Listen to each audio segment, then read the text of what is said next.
What a 2011 it has been here in Becker County and throughout the Lakes area. Every year I'm amazed when I look back at all the news stories that we've published and that we've reported on, how many things happened year after year. Becker County, Detroit Lakes, and the Lakes area really is a happening location here in the state of Minnesota. So let's look at some of the things that occurred this year in Detroit Lakes.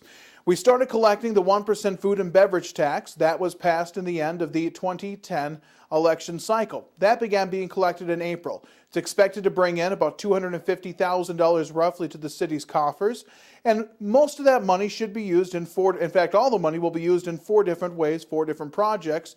One of those areas, you're seeing some of that money used right now, is the construction of the Veterans Memorial Parkway District. That's broken ground and the buildings are almost up, and by next spring we could already be shopping in that area as well as parking on the newly made Veterans Memorial Parkway and the parking lot area. Just a sign of how much growth we've actually had in the last year here in Detroit Lakes.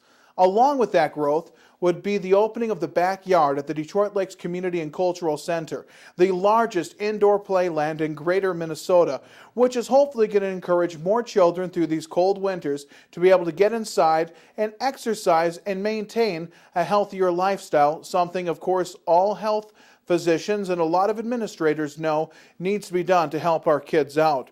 We also dedicated the Veterans Memorial the Veterans Memorial, the 5 pillars on Veterans Day, as well as the green space right along Highway 10. Also butts up to the Veterans Memorial Parkway. Just another great thing that happened the last year here in Detroit Lakes. And who could forget this year's Water Carnival, where the Jaycees actually brought Little Texas to town for a bash on the beach. Now, there were 3 times more people that attended that bash on the beach that had attended the next largest attended bash on the beach.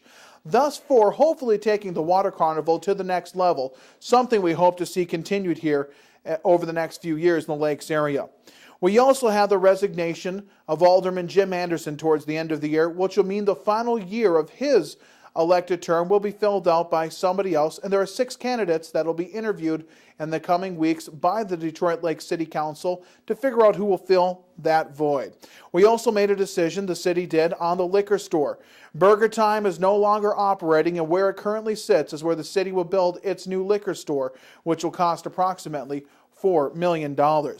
Looking outside of the city of Detroit Lakes, Becker County held the first ever Aquatic Invasive Species Summit last January at the M-State campus here in Detroit Lakes.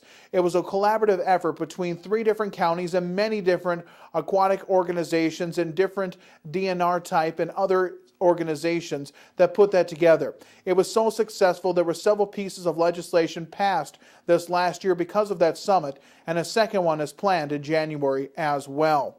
Not only that, we saw very popular Becker County Administrator Tom Mortensen submit his resignation a little after 6 months after replacing Brian Berg here in Becker County, something that has still left many people wondering why that happened till this day. And we also started the Patriot Assistance Dog Program right here in Becker County by the Becker County Veterans Service Officers, a program that's already starting to pay dividends by saving the lives of the brave men and women that risked theirs to keep us free. When you look at the state, there wasn't as much positive stuff going on. The loss of the homestead credit this year, a lot of people are starting to feel as their taxes go up by hundreds of dollars.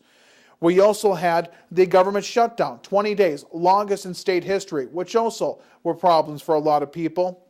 And we're going to have a constitutional vote on gay marriage, even though gay marriage is still technically illegal in the state of Minnesota. When it came to the schools around here, the Frazee-Verga School District bought out Superintendent Darren Stender, which was a big news story over there for $300-something thousand, and have now replaced him with an interim superintendent and will look to move forward in the future and seems to be moving forward. Not only that, we have the groundbreaking for the Lake Park Audubon High School and the dedication of the newly remodeled and renovated Lake Park Audubon Elementary. Those are just some of the things that have happened here in the Lakes area in the last year. Like I said, it's happening, and I'm looking forward to another busy 2012.